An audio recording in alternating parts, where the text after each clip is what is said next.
उद्धव ने आदेशों पर भगवा घायल होकर रोता मंदिरों के भग्नावशेष। अब लगा मेरी कविता आप सुनेंगे और आपका ये कवि सम्मेलन मुझे मेरी सारी थकान दूर कर देगा। मुगलों के अत्याचारों से भारत माता बुलाई थी, भीषण पैशाचिक कृत्यों से मरवाहट भी अकुलाई थी। अपमान हो रहा देवों का, विध्वंसक हमले जारी थे। सुनिएगा, दिल्ली के शासक अकबर का अजगर जैसा विस्तार हुआ, साम्राज्य बढ़ाने की लिप्सा में भीषण अत्याचार हुआ। लालच बस कई नरेशों ने झुक करके उसे सलामी दी, खुद अपना राज मुकुट चरणों में अर्पित किया, गुलामी की। कुछ राजाओं पर पद लिप्सा का ऐसा भूत सवार हुआ, जब बहन बेटियों का सौदा करना भी है स्वीकार।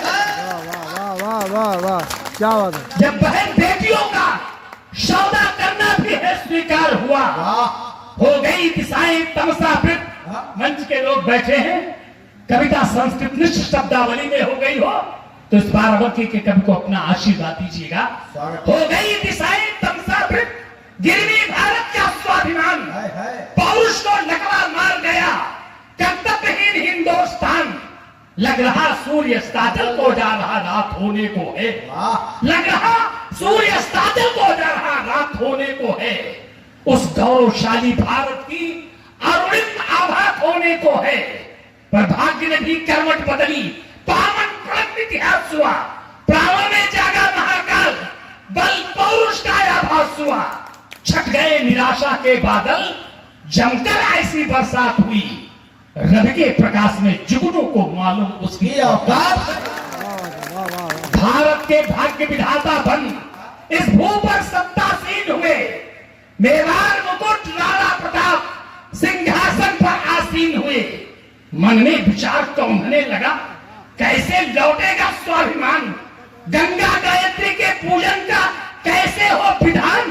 ये रामकृष्ण की धरती है, गोरक्षा की व्रतधारी है, दुष्टों के जबड़े तोड़ सके, हर बच्चा प्रलयंकारी है। तलवार म्यान से खींच लिया, लहराकर हर हर बम भोले, जनता के बीच सभा करके राणा प्रताप ऐसे बोले। जनता के बीच सभा करके, जनता के बीच सभा करके राणा प्रताप ऐसे बोले। क्या बोले? जिन्होंने मेवाड़ का इतिहास पढ़ा है, हमारे गुरुजन बैठे होंगे जिन्होंने मेवाड़ की हिस्ट्री का अध्ययन किया है, शौर्य और उस देवता की पुण्य का अध्ययन किया है, तो मेरी कविता राणा प्रताप ऐसे बोले। क्या बोले? ये बप्पा रावल की धरती, ये अरावली पर्वतमाला, एक लिंग की तपोभूमि, रक्षक त्रिशूल डमरू वाला, इसका पावन इतिहास रहा। ये तपस्थली है वीरों की, साहित्य कला कविता मंडित कुंभा जैसे रणधीरों की। मेवाड़ राज्य का कुल गौरव सागा इस धरती पर सोया, इस पर अनगिनत सपूतों ने सर काट काट करके बोया। जो हवन कुंड से भी पवित्र जौहर की अमिट निशानी है, चित्तौड़ दुर्ग की रक्षा में बैठी पद्मिनी। गोरा बादल की तलवारें खट खट खट खट खट चलती थी, दुर्दांत खिलजियों के संग में लड़ने में सदा मचलती थी। पन्ना माता का त्याग जहां धरती पर महका चंदन है, राणा प्रताप सबके समक्ष इसका करता अभिनंदन है। जब तक मेवाड़ के गौरव को लाकर स्थापित कर ना दूं, जब तक मेवाड़ के गौरव को मंत्री भी तुम्हें, जब तक मेवाड़ के गौरव को लाकर स्थापित कर ना दूं, प्रभु एक लिंग के चरणों में चित्तौड़ दुर्ग में धरना दूं, वो धूर्त मुगलिया शासक का जीना हराम में करना दूं, भारत माता की यश गाथा उसके तब तक ये प्राग बाट तजकर सन्यासी जीवन जीऊंगा, पत्तल में खाना खा करके कुल्हड़ में पानी पीऊंगा। सेनाओं को आदेश मिला, मंच भी सुने, सेनाओं दादा अखिलेश जी, सेनाओं को आदेश मिला, तंबू कनात सब गाल उठे, हिंहिना उठे घोड़े गर्जी तोपे, हाथी चिंगार उठे, हल्दी घाटी रण क्षेत्र बना, मुगलों का सेनापति सलीम, विद्रोही उसका मान सिंह, जो चढ़ा करेगा आज नींद। और चेतक पर होकर सवार राणा ने जब अगवानी की, चेतक पर होकर सवार राणा ने। मेरे क्षेत्र के सम्मानित लोगों, कविता रचाने वाले लोगों, अगर रामकिशोर तिवारी ने हल्दी घाटी का एक चित्र आपके सामने रख दिया हो तो मुझे आशीर्वाद देना, क्योंकि कविता मैंने जिया है और कविता मेरे जीवन का उद्देश्य है। चेतक पर होकर सवार राणा ने जब अगवानी की, माटी पर शौर्य पराक्रम की लिखने की शुरू कहानी की, भ्रिकुटी तन गई लाल आंखें, भाला के संग तलवार चली, और एक ही वार में ना जाने कितनों के शेष उतार चले। जिस ओर निकल जाते राणा मैदान साफ हो जाता था, जिस ओर निकल जाते राणा मैदान साफ हो जाता था। अल्लाह कहां फंस गए आज के दुश्मन घबराता था। गजब है, गजब। हाहाकार दिशाओं में, हलचल थी नदियों झीलों में, रणचंडी बन बैठी काली मां उन बनवासी भीलों में। कंकार धनुष की होती थी, वालों की वर्षा लगातार, मन में चट्टान इरादे थे, था बल पौरुष का गजब ज्वार। कुछ भटके तीर लक्ष्य से नभ के पार दिखाई देते थे, कुछ मिलकर गले शत्रुओं के गलहार दिखाई। जिस ओर निकल जाता चेतक, ये दृश्य जिस ओर निकल जाता चेतक, उस ओर का दृश्य निराला था। जिस ओर निकल जाता चेतक, उस ओर का दृश्य निराला था। अद्भुत है। जो टापों से पछुड़ उठता, सर पर राणा का फाला था। खट खट खट खट आवाज सुनकर सब चिल्लाते थे काल काल। जिस ओर निकल जाता चेतक, धरती हो जाती लाल। खट खट खट खट आवाज सुनकर सब चिल्लाते थे काल काल। जिस ओर निकल जाता चेतक, धरती हो जाती लाल लाल। जो सैनिक मुगलों का कल तक रंगबाज दिखाई देता था, जो मुगलों का सैनिक कल तक रंगबाज दिखाई देता था, उसको चेतक के रूप में अब यमराज। मुगलों का जो सैनिक कल तक रंगबाज दिखाई देता था, चेतक के रूप में उसको अब यमराज दिखाई देता था। आंखों की पुतरी में चेतक था, मन की नगरी में चेतक। आंखों की पुतरी में चेतक था, मन की नगरी में चेतक। चेतक का खौफ बढ़ा इतना, घुस गया खोपड़ी में चेतक। पूरब में खड़ा हुआ चेतक, पश्चिम में हवा हुआ चेतक, उत्तर दक्षिण धरती में मानो है विक्षिप्त हो गई दुश्मन की सारी सेना अकुलाई थी। गजब है। पूरे रण क्षेत्र में चेतक के टापों की मुहर लगाई थी। राणा रणभीर दहाड़े तब हेमंत सिंह गद्दार कहा, चेतक से कहा चलो बढ़कर, छिपकर बैठा मक्कार जहां, हाथी पर बैठा मान सिंह।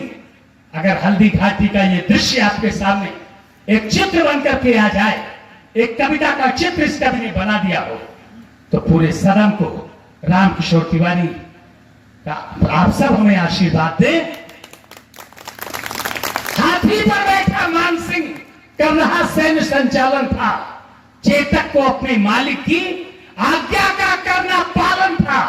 लंबी छलांग भर के कूदा वो मान सिंह के हाथी पर, दो पैर जमाया मस्तक पर, दो पैर टिकाया धरती। फिर क्रोधवंत होकर राणा ने भाला फेंका, आंखें धरे, डर करके भागा मान सिंह, पर हुआ महावत वहीं ढेर। गिर गए किंतु राणा प्रताप, आहत शरीर लोहू लुहान। गिर गए किंतु राणा प्रताप, आहत शरीर लोहू लुहान। घायल चेतक का अंग अंग, करता रणकौशल यशोगान। फिर तभी अचानक देशभक्त झाला की दृष्टि उधर घूमी। क्या बात है दादा। जब मैं ये कविता पढ़ता हूं तो मेरे सामने हल्दी घाटी में वो महाराणा प्रताप का शौर्य दिखाई पड़ता है, जिसके कारण आज हम आप भारतीय संस्कृति का अनुगमन कर रहे हैं, वरना आप समझ रहे हैं क्या परिणाम होता। गिर गए किंतु राणा प्रताप, आहत शरीर लोहू लुहान। घायल चेतक का अंग अंग, करता रणकौशल यशोगान। फिर तभी अचानक देशभक्त झाला की दृष्टि उधर घूमी। इतिहास को सब जानकार है। अगर झाला मन्ना नहीं होते तो महाराणा प्रताप वहीं वीर गति को प्राप्त होते। मन्ना झाला आए, राणा प्रताप से कहने लगे, सरकार इन बदमाशों से बाद में निपटिएगा। आपके प्राण संकट में है, अपना छत्र हमें दे दीजिए, हम इनसे युद्ध करेंगे, आप बाद में युद्ध करिएगा। आप ध्यान, उस दृश्य का मैंने वर्णन किया, फिर तभी अचानक देशभक्त झाला की दृष्टि उधर भूमि। वाह राणा प्रताप को युद्ध क्षेत्र से जीवित आज बचाऊंगा। दौड़े दौड़े फिर पास गए, आंखों आंखों में बात हुई। दौड़े दौड़े फिर पास गए, आंखों आंखों में बात हुई। कुछ समझ नहीं पाया दुश्मन, दिन में ही कैसे रात हुई। संकोच बहुत राणा को था, पर झाला का हट जीत गया। तन मातृभूमि से बड़ा नहीं, देकर ये मंत्र पुनीत गया। वर्णन करना आसान नहीं, हर शब्द यहां पर बावना है। वर्णन करना आसान नहीं, हर शब्द यहां पर बावना है। बलिदान स्वयं का कर देना, बच्चों का नहीं खिलौना। वाह वाह वाह वर्णन करना आसान नहीं, हर शब्द यहां पर बावना है। बलिदान स्वयं का कर देना, बच्चों का नहीं खिलौना है। घनघोर युद्ध करके झाला ने अपना शीश टकाया था। ज्वाला का मान बढ़ाने को खुद अपना दिया बुझाया था। इस ज्वाला पर कितने भागशाहों ने अपनी आहुतियां डाली, तन मन धन सब अर्पित करके इसकी करते थे रखवाली। बढ़ते ही गए कदम आगे, बलिदानी तेवर रुके नहीं। जो इंच इंच कट गए मगर तोपों के आगे झुके नहीं। बढ़ते ही गए कदम आगे, बलिदानी तेवर रुके नहीं। जो इंच इंच कट गए मगर तोपों के आगे झुके नहीं। लेखनी हमारी नतमस्तक इन वीरों को करती प्रणाम। गौरव गंधा इस माटी को, अभिष किशोर का राम राम। राणा प्रताप का यह दर्शन भारत की उज्जवल परिपाटी, दुनिया के सारे तीर्थों से बढ़कर है। अमर तीर्थ हल्दी घाटी, बोलिए भारत माता की। दुनिया के सारे तीर्थों से बढ़कर है अमर तीर्थ हल्दी घाटी।